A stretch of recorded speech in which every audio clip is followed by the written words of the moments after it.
Meanwhile, the Horn of Africa cheetah cubs have fallen victim to global warming and also to pet trade. They've been left vulnerable due to the loss of habitat, and they are increasingly being targeted by poachers. Our next report gets you all the details. 2 starving cheetah cubs are being injected with nutrients in a remote corner of Somaliland. At just 5 months old, they are dehydrated, stunted, and so lacking in the calcium they should be getting from their mother's milk, they have problems walking. But they are still alive and capable of making a run for it.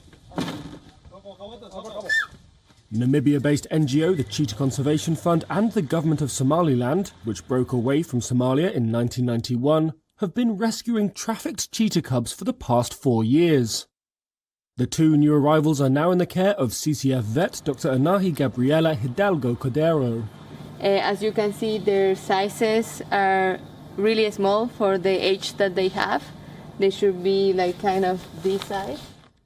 Only around 6,700 cheetahs are left in the wild, according to the International Union for Conservation of Nature, with most of them in Africa.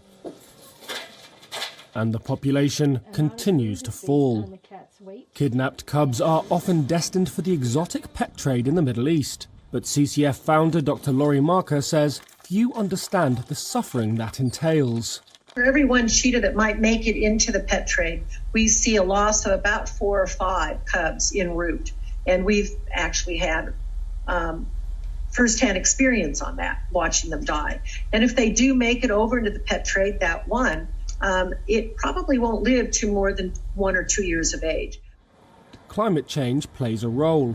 Droughts exacerbated by global warming are causing fewer grazing areas for wild prey and farm animals.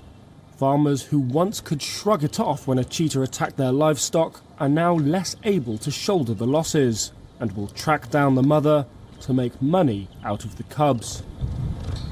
But though Somaliland lies in one of the regions most affected by climate change, it is largely cut off from funding, says Environment Minister Shukri Ismail Haji.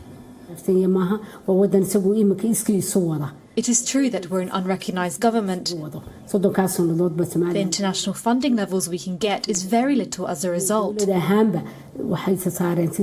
We can only get a small amount of development aid brought by agencies and the UN. But she says the government has a responsibility to protect wild animals and has set aside land for a national park, where the cheetahs can roam freely. WION is now available in your country. Download the app now and get all the news on the move.